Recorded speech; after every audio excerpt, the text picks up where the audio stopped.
இந்த காலத்திலிருந்து திருப்பதி, திருப்பதியிலிருந்து திருத்தணிகை, திருத்தணிகையிலிருந்து காஞ்சிபுரம், காஞ்சிபுரத்திலிருந்து திரு அண்ணாமலை, திரு அண்ணாமலையிலிருந்து திருக்கோவிலூர், திருக்கோவிலிருந்து சிதம்பரம், சீர்காழி, திருவெண்ணை நல்லூர், இதெல்லாம் கடந்து மதுரை மதி, ஸ்ரீரங்கம், இதை கடந்து திருச்செந்தூர் போய் சேர்ந்தார். இந்த திருச்செந்தூருக்கு போற வழியில திரு செஞ்சலூர், அங்கதான் 1,09,000 பேரோட முருகப்பெருமான் தங்குறார். இப்பதான் கேட்கிறாரு சூரபதுமன் யார்,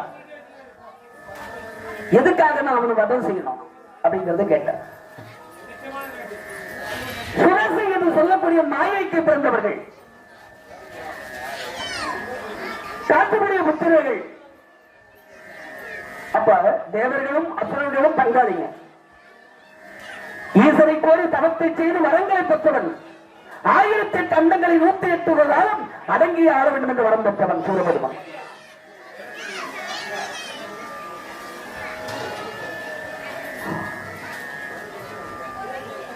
வரம் பெற்றவன் எல்லோரையும் அடிமையாக்கினான். இப்ப அந்த அடிமைத்தனத்தை அகற்றுவதற்கு இந்திரனுடைய பிள்ளை ஜெயந்திரன் சிறப்பிச்சிருக்கிறார்.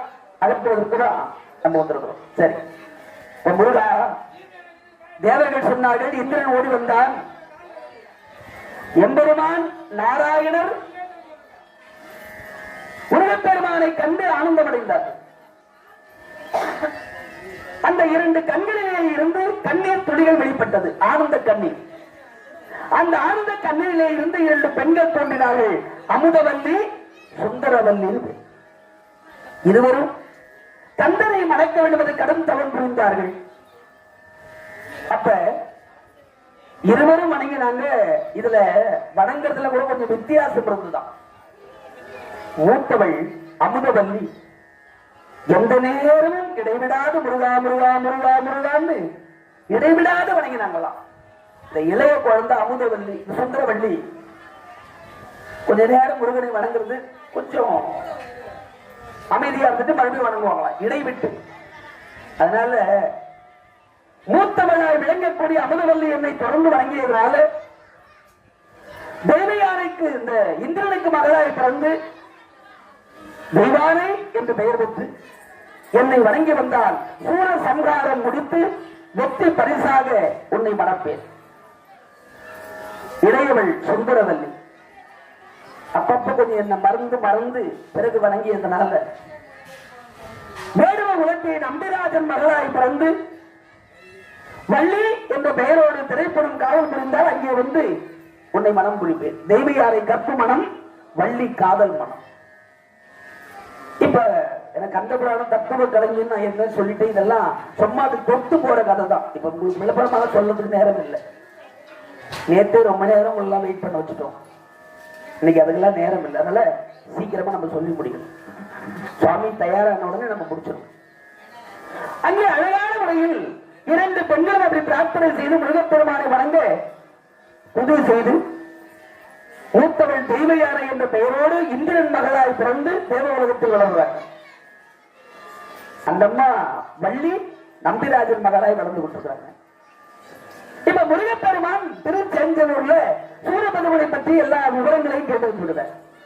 எல்லாம் சொல்லி முடிச்சாச்சு. திருச்செந்தூர் அதே கடற்கரை அழகு. முருகப்பெருமான் அங்கே கோவில் கொண்டார். சூரனை வதம் செய்ய வேண்டுமானால் கடலை கடந்து போகணும். ஏன்னா கடல் மத்தியிலே வீர மகேந்திரபுரம் என்று சொல்லக்கூடிய ஒரு நகரை அமைத்து ஆட்சி செய்தவன் சூரபதுமன். வீர மகேந்திரபுரம் தம்பி சிங்கம்புரத்துக்கு 200 அண்டம், தாரகாசுரனுக்கு 200 அண்டம், 608 அண்டங்களை சூரபதுமன் ஆகிறார். 1008 அண்டங்களை 108 யுகம் யுகம் ஆண்டவன் சூரபதுமன். இவ்வளவு பெரிய ஆள். சிவனிடத்திலே வரம் பெற்ற வரப்பிரசாதி. இப்ப அவர் வதம் செய்ய வேண்டுமானால் இந்த வீர மகேந்திரபுரத்தை ஒரு மலை மறைச்சிட்டு இருக்கிறான். கவுஞ்சகிரி மலை அப்படின்னு பேரு. என்ன பேரு? கவுஞ்சகிரி மலை. கவுஞ்ச மலை. இந்த கவுஞ்சன் என்பவன் போல ஒரு அரக்கன் பாதுகாப்பா நிற்கிறான் வீர மகேந்திரபுரத்துக்கு. அந்த கவுஞ்சனை வதம் செய்தால்தான் வீர மகேந்திரபுரத்தை பார்க்க முடியும். முருகா, கவுஞ்சனை வதம் செய்வது சொல்ல உடனே நவ வீரர்களை அனுப்பி வச்சார். வதம் செய்ய முடியல. முருகப்பெருமான் பார்த்தார், இங்கிருந்து வேலாயுதத்தை அனுப்பினார். எப்படி ராமபானம் சொன்னதை செய்துவிட்டு கங்கையில் மூழ்கி அம்பராதோடியில் வந்து உட்காரமா, அந்த மாதிரி முருகப்பெருமானுடைய வேலாயுதம் ஏழு விட்டார்னா சொன்ன வேலையை முடிச்சுட்டு அவர் கை கொள்ளிக்கும். வெற்றிவேல், வீரவேல், ஞானவேல், சக்திவேல், அற்புதம் நிறைந்த அந்த வேல் புறப்பட்டு சீறிக்கொண்டு போகிறது. அந்த கிரௌஞ்சகிரி மலையை தொலைத்து கிரௌஞ்சன் மாண்டா. அந்த மலை அடியோடு அழிந்தது. அந்த மலை அழிந்த பிறகு வீர மகேந்திரபுரம் தக தக தக தக தக தகன்னு ஜொலிக்குது. முருகப்பெருமான் பார்க்கிறார், அடடா என்ன அற்புதமான நகரம் வீர மகேந்திரபுரம். யார் ஒருத்தர் ருசிச்சு சாப்பிடுவாங்களோ இல்லையா, அவங்கதான் ரசிச்சு சமையல் செய்ய முடியும் இல்லையா.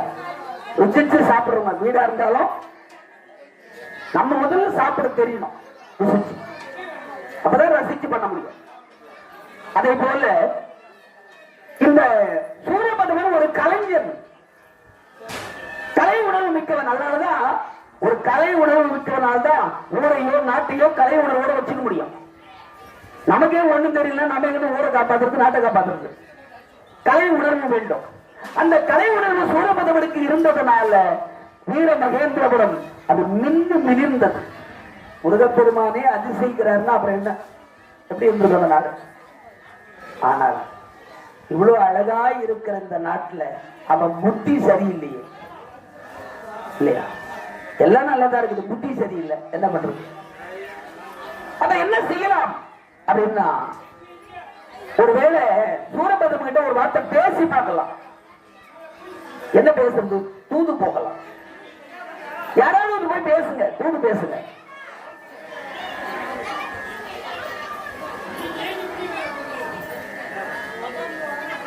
தேவர்களை சிறை விடுகிறானா இல்லையா, பேசு. அப்ப அற்புதம் நிறைந்த வீரபாகு தேவர் முருகப்பெருமான் சார்பாக தூது போற.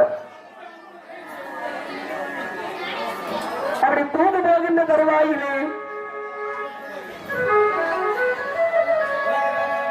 அழகாக அங்கு வீரவாக தேவர் சென்று அவரை வீரவாக அனுப்பிட்டு, அதுக்கு முன்னாடி முருகப்பெருமான் போய் அங்கு சிறையில அகப்பட்டிருக்கிற ஜெயந்தனுக்கு, அப்பா நீ கவலைப்படாத, நாளைய தினத்தில் நான் வந்து சூரபதுமனை வதம் செய்து உன்னை சிறைவைப்பேன் என்று சொன்னார். சூரபதுமனை அழகான வழியிலே போது சென்ற வீரபாகு தேவர் நேரில் சந்தித்து